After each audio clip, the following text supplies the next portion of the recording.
Have you ever been given something special, something powerful, and slowly realized how easy it is to misuse it? Today, I want to tell you a story from the Bible that feels ancient, yet incredibly modern. It's the story of Samson, a man known for unbelievable strength, but also for very human weakness. Even if you've never heard his name before, this story is for you. Because at its heart, it's not just about strength, it's about purpose, choices, and God's mercy. Samson's story begins before he was even born. At a time when Israel was suffering under the rule of the Philistines, an angel appeared to a woman who had been unable to have children.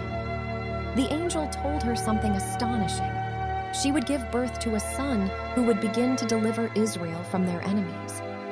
This child, Samson, was set apart from birth. He was to be a Nazirite, meaning his life was dedicated to God. As a sign of this promise, his hair was never to be cut. And here's the key. Samson's strength didn't come from his muscles. It came from God's Spirit. As Samson grew, God blessed him with extraordinary physical power. He could defeat enemies with his bare hands, tear apart a lion, and perform feats no ordinary person could imagine. But while Samson was strong on the outside, something inside him was beginning to weaken. Samson had a calling, but he also had a problem.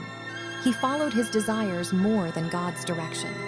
Time and time again, Samson made choices based on impulse, especially when it came to relationships. He was drawn to people who pulled him away from God rather than closer to him.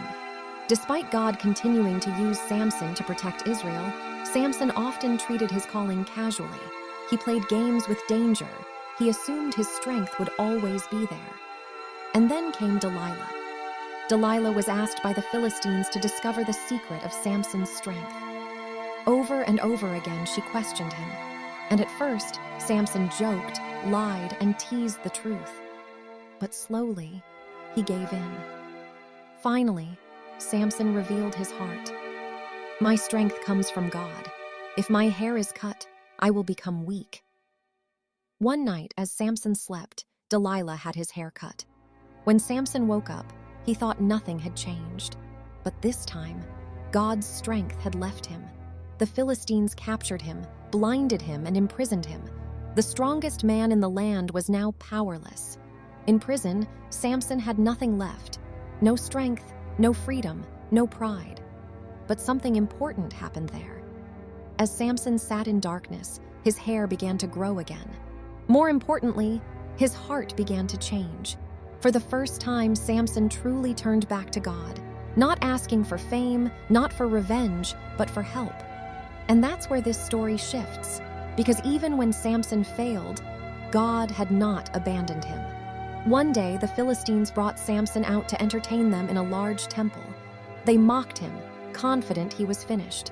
But Samson prayed one final prayer. "Lord, remember me. Please strengthen me one last time."